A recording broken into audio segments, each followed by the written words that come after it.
साथियों नमस्कार। जैसे कि आप सबको पता चल ही गया होगा कि 12 तारीख को जो है काउंसलिंग होना तय हो चुका है और कहीं ना कहीं कल या परसों में भी ऐसा हो कि चांसेस हैं कि कल जो है मेरिट लिस्ट आ जाएगी, जिसमें उन सभी विद्यार्थियों का नाम होगा जो मेरिट के अंदर अंदर आ रहे होंगे। बाकी अन्य अभ्यर्थियों का नाम नहीं होगा, जो मेरिट से बाहर होंगे उनका नाम उस लिस्ट में नहीं होगा। जो सिर्फ मेरिट के अंदर आ रहे होंगे, जो गुणांकों के अंदर आ रहे होंगे, उन्हीं का नाम होगा। कई लोग पूछ रहे थे सर जिनका नाम प्रत्यावेदन में आया है क्या सभी का नाम मेरिट लिस्ट में आएगा? नहीं, ऐसा नहीं होता। जो गुणांकों के अंदर आते हैं वही उनका नाम उसमें आता है, बस हो गया। क्योंकि इस बार जो है जो संख्या बल है वो काफ़ी कम होने वाला है। कहीं ना कहीं देखा जाए तो पहले 5,000 5,500 के आसपास प्रति जिले में आवेदन गए थे, लेकिन इस बार सुनने में आ रहा है कि अगर वो लोग NIS डीलेट वाले जो ब्रिज कोर्स वाले हैं, जिन्होंने X169 के अलावा जिन्होंने आवेदन कर रखा है, अगर उनको नहीं लेते हैं तो यहाँ से थोड़ी संख्या कम हो सकती है। बाकी वो महिलाएं जो उत्तराखंड से यूपी से शादी करके उत्तराखंड में आई, उसके बाद उन्होंने यूपी से डीलेट करा, वहाँ से थोड़ा संख्या बल कम हो सकता है। बाकी कुछ एक्स्ट्रा बीएड वालों ने, कुछ अन्य NIS वालों ने, कई ऐसा भी होता है कोई ट्राई कर लेते हैं, तो कई ऐसे लोगों ने भी अगर फॉर्म भरा होगा तो वहाँ से भी अगर इनकी छटनी करी जाएगी तो वहाँ से भी थोड़ा संख्या बल कम होने के चांसेस हैं। बाकी और एक चीज़ और केस सुनने में आ रहा है कि ओवर एज के स्टूडेंट्स भी इसमें काफ़ी देखे गए हैं, जो करीबन 40 से 50 के आसपास देखे गए हैं। लेकिन कहीं ना कहीं अगर इनके भी कम होने से, अगर ये लोग भी इनको भी छटनी की जाती है तो यहाँ से भी थोड़ा संख्या बल कम हो सकता है। लेकिन एक आध जगह मैंने प्रत्यावेदन लिस्ट में देख रहा था कि एक महिला का मुझे मैसेज भी आया था कि सर मेरे इसमें ऐसा ऐसा हो रहा था, लेकिन मेरी एक्चुअल डेट जो है इतनी है और उन्होंने इतनी कम कर रखी। तो कहीं कहीं क्लरिकल मिस्टेक भी देखी गई है, ऐसा नहीं है। ओवर एज के कैंडिडेट को लेकर आप ये इशू मत बनाइएगा कि हाँ इनके इतने कम है तो ये कैसे शामिल हो गए। तो कहीं कहीं क्लरिकल मिस्टेक भी देखी गई है, तो आप उस चीज़ को लेकर परेशान मत होइए। तो और दूसरा एक ये चीज़ सुनने में आ रही है कि ये जो कल की जो मीटिंग हुई थी उसमें ऐसा बोला गया है कि इस बार जो है काउंसलिंग जो है फटाफट एक ही दिन में, ताकि किसी को परेशानी ना हो, तो हम जो है संख्या बल बढ़ा के, कार्मिकों की संख्या बढ़ा के एक प्रॉपर वे में काउंसलिंग कराएंगे। और जिनका चयन हो, मे भी ऐसा हो कि जिनका चयन हो उन्हीं के डॉक्यूमेंट्स वो अपने पास रखें, बाकी के डॉक्यूमेंट्स उन्हें दे दें। ऐसा भी हो सकता है, ये मेरा सोचना है। क्योंकि देखो अगर सभी के वो डॉक्यूमेंट्स ले लेंगे और बाई चांस उसका नहीं हो रहा है तो कहीं ना कहीं उन्हें थोड़ी परेशानी आ सकती है ना। ये चीज़ को लेकर आप वहाँ पर उनसे रिक्वेस्ट भी कर सकते हैं अधिकारियों के सामने, ये चीज़ वहाँ पर सॉल्व भी हो सकती है। ठीक है। बाकी कईयों के सवाल आ रहे थे सर जैसे हमारा गुणांक तो कम है फिर भी हमें वहाँ बुलाया जा रहा है तो हमारा होगा नहीं होगा, तो ये चीज़ आप वहाँ पर जाकर डिस्कस कर सकते हैं कि सर हम कई दूसरी काउंसलिंग में ट्राई कर सकते हैं, या मे भी ऐसा हो कि आप लोग वहाँ जा बातचीत कर सकते हैं कि मेनली कितनी कट ऑफ जा सकती है, क्या रीजंस हो सकते हैं हमको बुलाने का। ठीक है।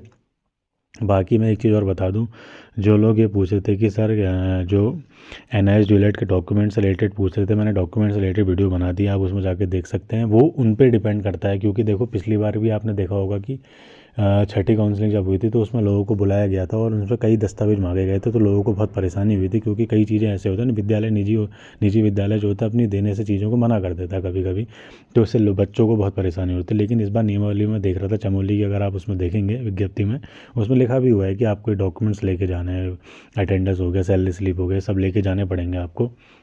ठीक है। बाकी कुछ ऐसे अभ्यर्थी हैं जो ये पूछ रहे थे सर टोटल सीट्स क्या रहेंगी साइंस और आर्ट्स में, तो करीबन 389 के आसपास जनरल में, साइंस में और आर्ट्स में बन रही है। तो आप एक बार सारे जिलों की जनरल सीट्स को काउंट करेंगे तो लगभग वो 778 स्टेप से कुछ जा रही है करके, इसके आसपास जा रही है। अगर आप इसको हाफ डिवाइड करेंगे तो 50-50 डिवाइड करें, जनरल साइंस जनरल आर्ट्स में डिवाइड करेंगे। उसके बाद आप 30% का रिजर्वेशन अगर कोटा महिलाओं को देते हैं तो सीटें और कम हो जाएंगी जनरल में। फिर उसके बाद कई अन्य आरक्षण हो गए, हॉरिजॉन्टल जो क्षैतिज आरक्षण होते हैं, कई और शामिल करेंगे, DFF एक्स आर्मी, तो सीटें और कम हो जाएंगी जनरल के। फिर कहीं ना कहीं जो यूपी से, उत्तराखंड से, जो यूपी शादी करके उत्तराखंड में आई, या जो क्या कहते हैं जिनको आरक्षण का लाभ नहीं मिलेगा, वो कहीं ना कहीं जनरल फाइट कर रहे होंगे, तो जनरल का जो दायरा है वो काफ़ी बढ़ जाएगा। और कहीं ना कहीं जो SC ST वाले हैं, जो जनरल से ऊपर इनका कट ऑफ है, वो भी ऊपर में फाइट करते हुए दिखेंगे। तो कहने का मतलब है जनरल में फ़ाइट करने वाले जो हैं बहुत हैं। तो कहीं ना कहीं जो जनरल, एक्चुअल में जो जनरल वाले हैं उनके लिए थोड़ी परेशानी हो सकती है, लेकिन जो हाई मेरिट वाले हैं उनको तो कोई दिक्कत नहीं होगी, तो ऑब्वियसली वो टॉप पर ही है। ठीक है। बाकी ऐसे अभ्यर्थी जो ये सोच रहे हैं कि कट ऑफ इस बार कम रहेगी, कट ऑफ थोड़ा कम रहने के चांसेस बहुत कम है। 74 या 75 से ऊपर वाले जनरल वाले हैं वो थोड़ा सेफ जोन में है।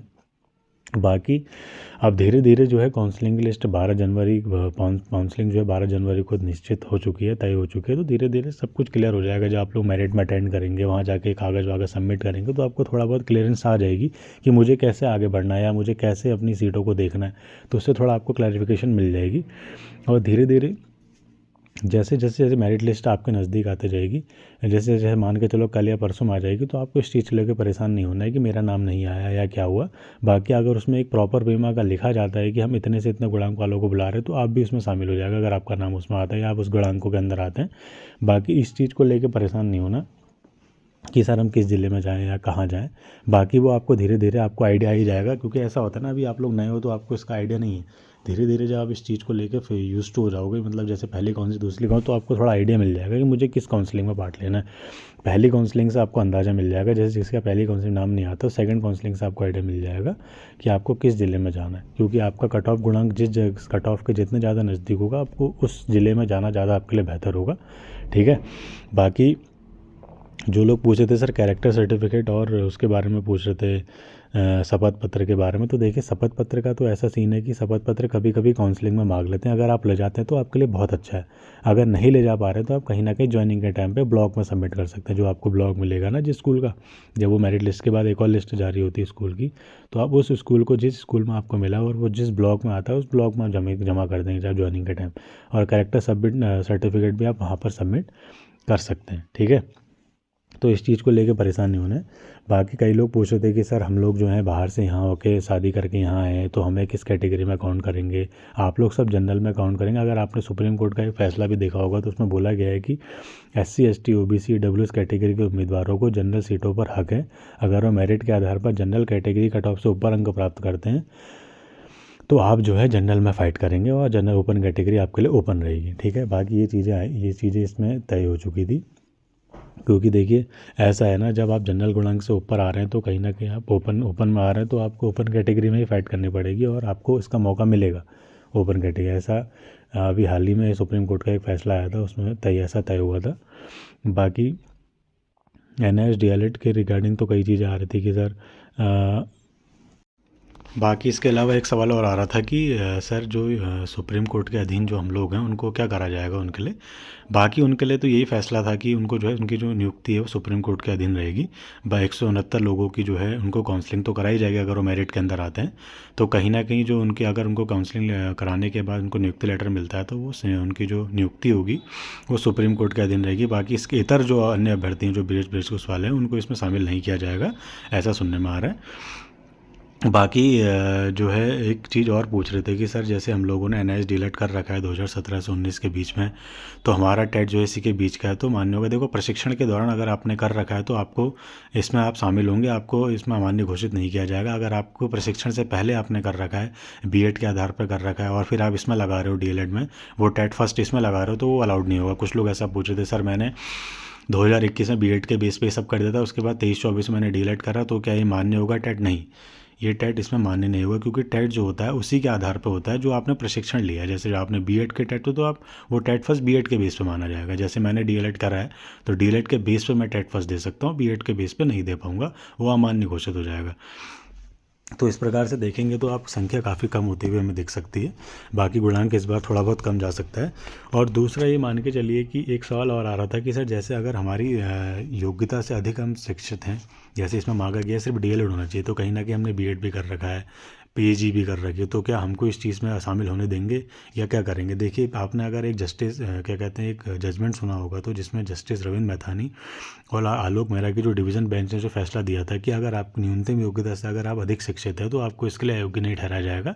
क्योंकि ऐसा एक केस हुआ था, तो उसमें बोला गया था कि वो जो महिलाएं थी वो जो है अभी मिनिमम क्वालिफिकेशन से काफ़ी अधिक शिक्षित थी, तो उन्होंने इस पर कोर्ट केस किया था। तो बाद में वो लोग इस केस को लेके जीत गए थे कि हमारी मिनिमम क्वालिफिकेशन जो है इससे ज़्यादा है, फिर भी हम इसके लिए हमें अयोग्य कैसे ठहराया जा सकता है। तो बाद में इसको जजों को अपना डिसीजन चेंज करना पड़ा और इनको भर्ती में शामिल किया गया। तो कहीं ना कहीं जैसे B.Ed धारी हैं वो लोग पूछ रहे थे सर हमारा क्या होगा, तो कहीं ना कहीं आप लोग को मैं भी काउंसलिंग में शामिल करा जा सकता है। वो देखने वाली बात होगी अगर आप इस चीज़ को लेकर आगे बढ़ते हैं तो।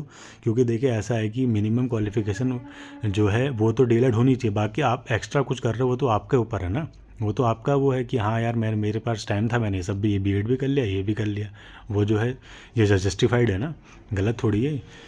बाकी देखते हैं आप सरकार क्या करती है। बाकी विभाग की कल मीटिंग हो चुकी है, अब कहीं ना कहीं काउंसलिंग जो है 12 तारीख को होना तय हो चुका है और धीरे धीरे अब सारी चीज़ें आपके सामने आ जाएंगी। 8 तारीख को लिस्ट भी जाहिर हो जाएगी, तो उसमें आप गुणांकों के आधार पर देखना कि आप लोग किस कैटेगरी में आ रहे हैं, जनरल, SC ST, आप कहाँ पर फाइट कर रहे हैं, आपको कौन सा जिला चूज़ करना है, ये आप सब आपके ऊपर डिपेंड करेगा। क्योंकि देखो नौकरी तभी मिलेगी जब आप डिसीजन सही लेंगे।